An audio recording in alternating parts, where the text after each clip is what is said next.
están? Este día iniciamos la segunda clase de la Biblia y su origen.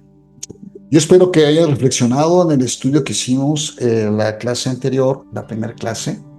La estuve escuchando y, verdad, sí me di cuenta que como que de repente me aceleraron mucho mis conceptos y yo creo que tengo que hacer un poquito de alto para poderte explicar algunos y quede claro en tu corazón. La primera pregunta que yo te voy a hacer es, ¿por qué estudias la Biblia? Porque muchas gentes dicen, es que es un tema únicamente para la gente religiosa o para la gente pues que tiene una necesidad de tener una fe. Yo te quiero decir que no, definitivamente en lo absoluto. Yo creo que cualquier persona que tenga raciocinio, tenga emociones, debe estudiar este libro. Hay una anécdota muy interesante de un hombre inmensamente rico que un día se le ocurrió hacer una prueba. Dijo, voy a convocar a los principales editorialistas del mundo y les voy a ofrecer unos 5 millones de euros por un libro. Imagínense la cantidad de editorialistas que llegaron a su despacho diciendo, pues, encantado, ¿no? Él dijo, bueno, no se preocupe, yo no les voy a pedir una enciclopedia ni una cantidad de libros, simplemente les voy a pedir un solo libro. Y en ese momento todos se voltearon a verse entre ellos y seguramente pensaron, wow, vamos a hacer el negocio de nuestra vida. Le dijo, está bien, se sentaron todos en la sala de juntas, empezaron a tomar apuntes, dijeron, muy bien, anoten por favor, porque necesito un libro que se haya escrito en un periodo de 1600 años. Empezaron todos a anotar. Y que hayan intervenido 40 autores para escribirlo. Empezaron a anotar. En un periodo de 1600 años, pero también en 3 continentes. Entonces, cuando empezaron a anotar, dijeron, se voltearon a ver y unos a otros se voltearon a decir como que diciendo, híjole, pues no creo que haya un libro así. Y luego continuó diciendo este hombre, y que se haya escrito en 3 idiomas.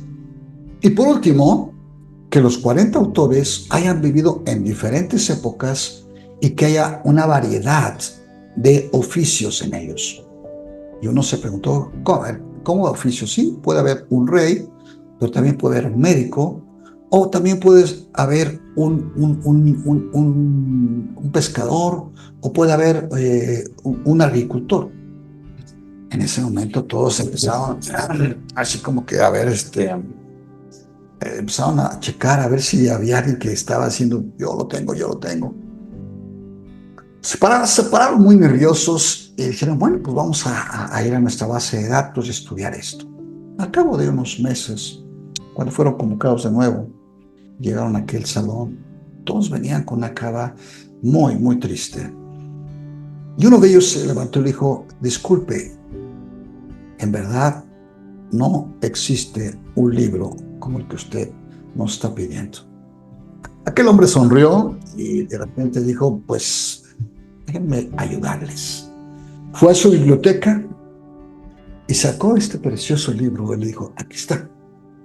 Este libro fue escrito en un periodo de 1600 años. 40 autores de diferentes épocas, edades y oficios. Exacto, hubieron médicos, hubieron filósofos, hubieron reyes, etcétera, etcétera. Y fueron escritos en 3 idiomas y en 3 continentes. Qué lástima, los 5 millones de euros se fueron.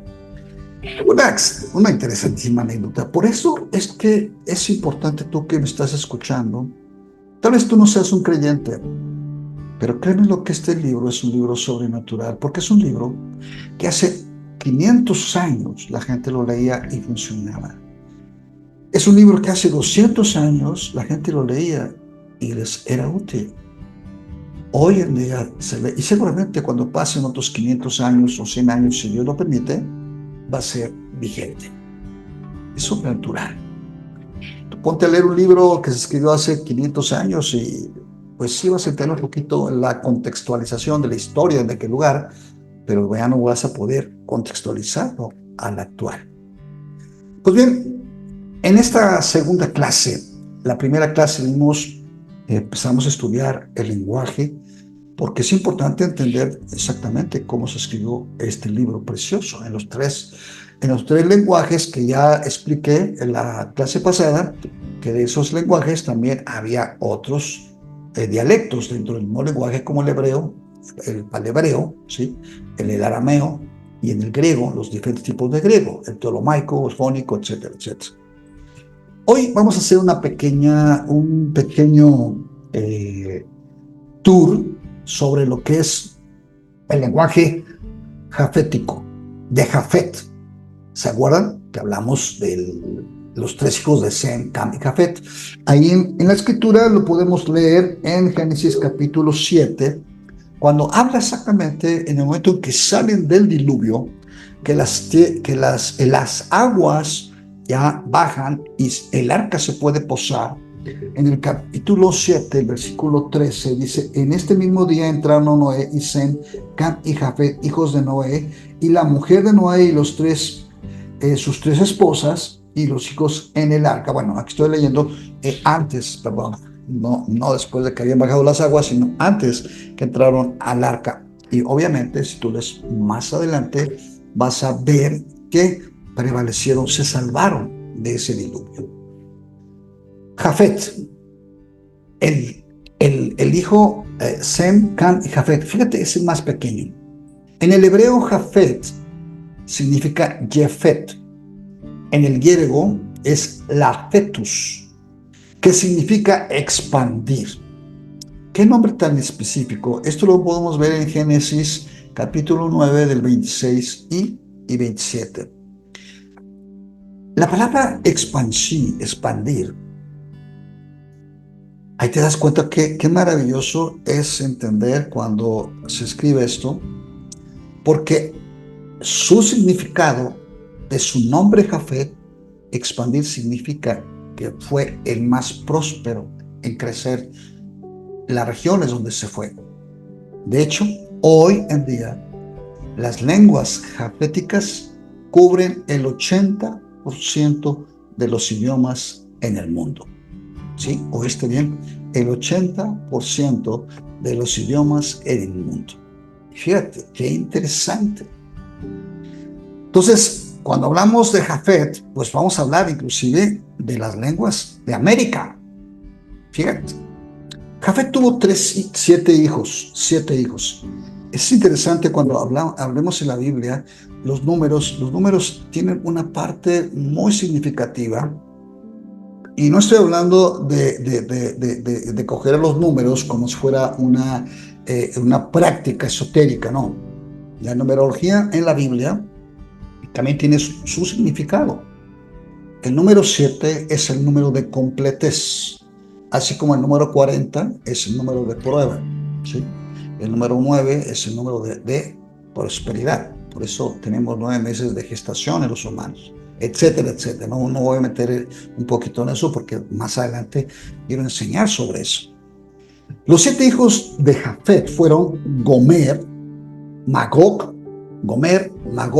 Madal, Javán, Tubal, Mosop y Tirás. Fíjense qué interesante. Probablemente no voy a ampliar así, meterme tan a fondo, no los quiero confundir, pero estos 7 hijos, obviamente ellos tuvieron otros 7 hijos y más hijos. Recuerden bien que ellos vivían más de 800 años. O sea, a través de ellos fue poblada la tierra o las regiones donde estuvieron. Jafet y su esposa estaban dentro obviamente, de la primera familia primordial de Noé. Ahí lo van a saber en todo el capítulo que acabo de mencionar, en Génesis capítulo 7. También en el Nuevo Testamento, Pedro hace la referencia ahí en 1 Pedro capítulo 3, versículo 20. De estos 7 hijos de Jafet descendieron todos los pueblos, fíjate bien, que la historia convencional recogió con el nombre de indo-germánicos o indo-arios o indo-europeos. Son tres generalidades de los países donde se poblaron ellos. O sea, en verdad, Jafet era archipróspero. Yo creo que su esposa permanecía constantemente embarazada. Imagínate. Y por lo menos 300, 400 años embarazada. Imagínate cuántos hijos. Y sus hijos, y los hijos de sus hijos, y los hijos de sus hijos. Por eso es que podemos entender cómo se pobló la tierra. De hecho, hay una pregunta que todo el mundo me hace cuando estoy dando clases. Dice, oiga, ¿por qué dice que Caín se casó con la hija de los hombres, no? Y hay unas corrientes muy imprecisas, ¿sí? Para no hablar mal, que decían que eran la mezcla entre demonios y humanos. No. Póngase a pensar que Adán, cuando sale del Edén, vive 900 años, más de 900 años. En 100 años, la procreación es impresionante. Las mujeres en ese entonces eran muy prósperas. O sea, tenían muchísimos hijos. Y obviamente, muy probable que Caín, cuando se casa con la mujer, ha de haber sido una tatara, una chosna nieta. Pero esto a veces no lo entendemos porque cuando estamos leyendo la palabra, creemos que de un versículo a otro, sobre todo en el Génesis, nada más pasó un fin de semana o unos meses, ¿no? Hay que entenderlo esto con una objetividad y poder entender que así es como la Biblia lo dice. De hecho, los estudios arqueológicos lo demuestran claramente. Fíjese qué curioso, el nombre de Asia era el nombre de la esposa de Jafet. Por eso Jafet puebla, ¿no? Toda la zona de Asia Mayor. Y la parte de Asia Menor, que era lo que es Anatolia, que es una parte de Turquía, esa parte donde está Mesopotamia, que también ahí está la parte semítica, que básicamente Jafet se va hacia la parte del Asia Mayor, cubriendo inclusive toda la parte de Europa. De ahí vienen los escandinavos, vienen los italos, vienen los franceses, los gales, los celtas, los hispanos. Ahí viene una gran cantidad. De hecho, se cree que las tribus o los pueblos que llegaron a América, de hecho lo vemos en la historia, y lo podemos ver, y cuando vas a un museo, el Museo de Historia aquí en la Ciudad de México, puedes ver que la teoría es que cruzaron por el estrecho de Bering, la parte norte ya, de arriba, la parte norte de Europa, se congela esa parte del estrecho de Bering y cruzan a la parte de Alaska, y ahí pasaron a todos los pueblos que poblaron nuestra América, ¿no? Los aztecas, toltecas, mayas, sioux, apaches, y bueno, incas, etcétera. Indudablemente que los idiomas se fueron reproduciendo. Se cree hoy en día que hay más de 7,000 idiomas en el mundo. Imagínense, 7,000 idiomas en el mundo. De esos 7,000 idiomas no se consideran muchos de los dialectos de esos idiomas. Acuérdense de cuando hablamos la clase pasada del griego, cómo había ciertos dialectos en los cuales escribieron varios libros, ¿verdad? Uno es el ptolomaico, el jónico y el ático, ¿se acuerdan bien? Igual en el Antiguo Testamento, el paleohebreo, ¿sí? y el hebreo arameizado. Entonces, esto nos abre un poquito el panorama para ir entendiendo cómo se establecieron las lenguas. Rápidamente voy a mencionar un poquito de estos siete hijos de Jafet, cómo se fueron poblando, ¿no? Jafet, el primer hijo fue Gomer, que realmente pobló realmente la parte de Europa, Europa central, Europa del norte. Él tuvo varios hijos, uno de ellos fue Askenaz, Rifat y Togarma. No me quiero meter a detallar cada uno de ellos porque son muy grandes, pero ellos poblaron esa parte importante de Europa. Entonces tenemos aquí un poquito desarrollar cada uno de los hijos. Gomer, la parte de norte de Europa, Magog, fíjese, es muy interesante. Magog cubrió una buena parte de la zona mongol, la zona de Manchuria, esa zona de la parte de Siberia. De hecho, se puede marcar muy claramente a Magog como Rusia. Estoy únicamente haciendo un pequeño, o sea, que vuelo de pájaro, porque es extensísimo cada uno de los hijos de Jafet. Madai, que fue otro de sus hijos, de sus nietos más bien, vinieron ahí los arios, una parte de lo que es Afganistán, Turkmenistán, Turquestán soviético, todos esos países que formaron parte de la Unión de las Repúblicas Soviéticas Socialistas. Luego viene Javán, que es otro de los nietos, ¿sí? Él vienen los etruscos, los jonios y los dorios. ¿Vale? Estoy leyendo aquí un poquito mi material porque es muy amplio. Tubal, ellos fueron los tártaros, los tubales, también una buena parte de las civilizaciones que rodean el Mar Negro, y la parte de la Georgia, que hoy es la Rusia, parte de Rusia. Y por último, vamos a irnos a la parte final. No, hay uno antes, que es Mosok. Este es muy interesante. Mosok, que es uno de los nietos, es Mesec, lo que hoy es el nombre establecido en Moscú. Fíjense bien, Moscú. Por eso Jafet tiene una trascendencia tremenda en la profecía bíblica. Es fundamental la enseñanza que tenemos que entender. Probablemente también de sus hijos, como los Askenaz, que era un nieto, también vinieron todos los alemanes, vinieron también los vikingos, la parte de Dinamarca, la parte de Armenia, la parte de Suecia. O sea, porque no creen que nacieron solos. Así como he mencionado los chinos, también los chinos tienen su trascendencia a través. De hecho, los chinos provienen de Jafet. Ellos son una línea jafética. Bien, pues este sería básicamente el concepto de las lenguas de Jafet. Ahora, el comentario ya de lo que es las lenguas camíticas o caméticas, que es la parte fundamental, pues de lo que realmente podemos entender es de dónde viene, fíjate bien, de dónde vienen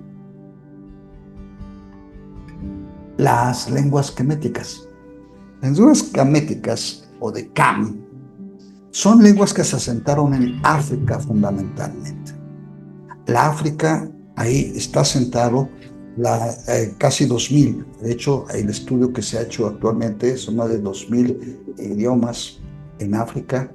Todos los que es Nigeria, el Congo, todas estas somalíes, todos esos son fundamentalmente, es excepción de Etiopía que sí es una lengua semítica. De hecho, en Etiopía hay muchísimos judíos. ¿Sabían ustedes? Cuando ustedes vean hoy en día, inclusive en los videos del ejército de Israel que está entrando a Gaza, tú vas a ver muchos soldados negritos. Ellos son etíopes.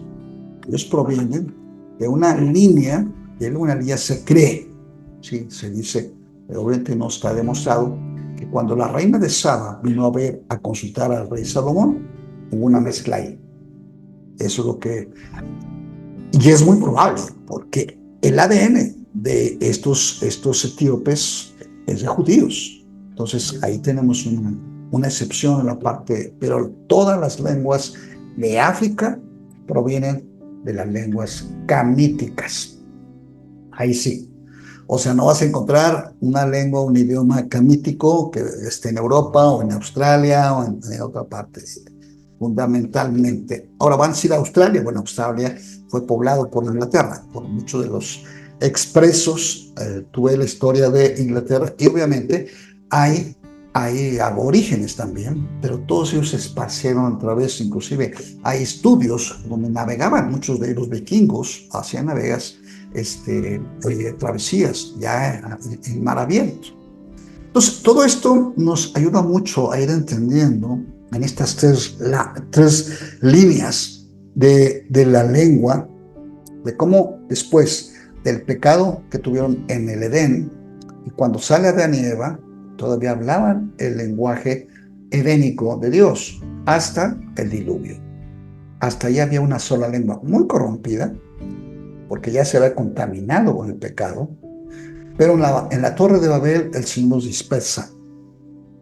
Pero continuó la descendencia, acuérdense bien que hablamos de Adán y Eva, Set, el hijo, porque Caín mató a Abel, luego viene Set, hasta Enoc, hay otro personaje interesante, y luego viene Noé.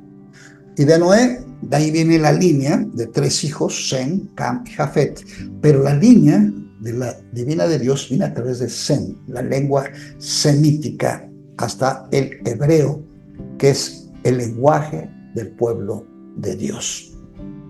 Bien, y nuevamente que vamos a encontrar, vamos a hablar del griego y del arameo en las próximas clases. Y con esto quiero cerrar esta segunda clase, porque para mí es importante que tú tengas muy claro por qué es necesario estudiar esto. Para que realmente no haya personas, hay personas que le digo, oye, ¿leíste la Biblia? No, es que la Biblia tiene muchos errores, lo hicieron los hombres. Y digo, ¿ya la leíste? ¿Ya has estudiado su origen? No, pues no, nunca. Porque todos tienen la referencia de que la Biblia es un libro que nada más está en las iglesias, ¿no? Y no es así. La Biblia no es un libro religioso, la Biblia es el mensaje de un padre a un hijo. Y con esto quiero cerrar.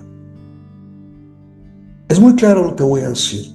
Para que tú puedas entender con claridad el significado de este testamento, dos testamentos, tienes que ser hijo.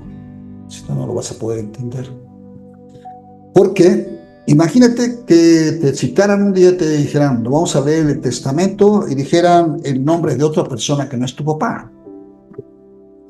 Créeme lo que cuando terminen de leer el testamento vas a decir, pues no le entendí nada, ¿no? No sé ni por qué dejó esto a tal persona, ni por qué esto. Entonces, si señora, a ver, permítame su credencial del IFE, va a decir, caray, disculpen, usted no es el hijo del Señor. Pues no, por eso no entendí nada. Pero, si te llamaran y te leyeran el testamento de tu papá, tú entenderías cada uno de los deseos de tu papá, aunque tal vez no te ha dejado mucho, y luego le dejó más a tu hermano, etcétera, etcétera. Ese es otro tema, ¿de acuerdo? Esto nos ayuda a entender que para poder entender este libro, yo te invito a que tú te hagas hijo de Dios. ¿Y cómo hay que hacerse hijo de Dios? Pues es muy simple, hay que nacer de papá. Yo soy hijo de mi mamá y mi papá porque yo nací de ellos. Lo mismo sucede con Dios, hay que nacer. Hay una parte en la escritura muy interesante que un rabino, un maestro de la Biblia, en el Nuevo Testamento, se acerca a Jesús y le dice, Rabí o maestro, ¿qué debo hacer para heredar la vida eterna? O sea, ¿qué debo hacer para ser tu hijo? Le dijo, pues tienes que nacer de nuevo. Aquel hombre dijo, pero ¿cómo nacer de nuevo? Si yo soy viejo, ni modo que me voy a meter al vientre de mi madre. Es absurdo. Jesús le dijo, Nicodemo, no estás entendiendo. El que no naciere de agua y de espíritu no puede heredar el reino de Dios. ¿Qué quiere decir esto? Que necesitamos nacer de nuevo. Y el nuevo nacimiento es muy simple. Primer paso, conectarte en tu espíritu con Dios y pedirle perdón por todos tus errores y todas tus faltas y pecados. Así, abiertamente, decirle, yo quiero conocerte y te quiero pedir perdón por mis pecados. Y segundo, invitarlo, aceptarle, decir, yo quiero que tú seas mi papá, yo quiero entender este libro, quiero que vengas a vivir a mi vida y que me nazcas nacer dentro de ti. Algo increíble ocurre, porque Dios en su sabiduría te toma, te gesta y te da su naturaleza. ¿Qué te parece? Pues bien, para concluir, vamos a hacer una oración. Yo te voy a compartir mis palabras Y si tú lo crees, hazlo en este momento. Cierra tus ojos y dile: Dios, gracias porque me permites entrar a ver a esta enseñanza. Pero yo quiero aprender de este libro. Yo quiero aprender de este libro. Pero ahora escucho que para aprender de este libro yo tengo que ser hijo. Por eso acepto ser tu hijo. Te pido perdón por lo que he hecho en mi vida, mis pecados, todo lo que he hecho malo. Te pido perdón, que me perdones. Y te quiero invitar a que vengas a vivir en mi corazón. En el nombre de tu Hijo Jesús. Amén. Gracias. Ahora déjame orar por ti. Padre, te doy gracias. Acepta estas palabras de esta persona y hazlo su hijo. Y a partir de hoy, ábrele el entendimiento y que él pueda entender con profundidad todo esto. En el nombre de Jesús. Pues muy bien, así de sencillo y así de simple es pertenecer a la familia de Dios.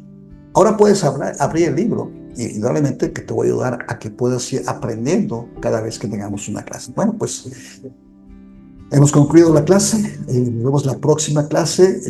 Esta clase la subo todos los miércoles a las 8 de la noche, así que bienvenido. Nos vemos en la próxima. Cuídate mucho y bendiciones.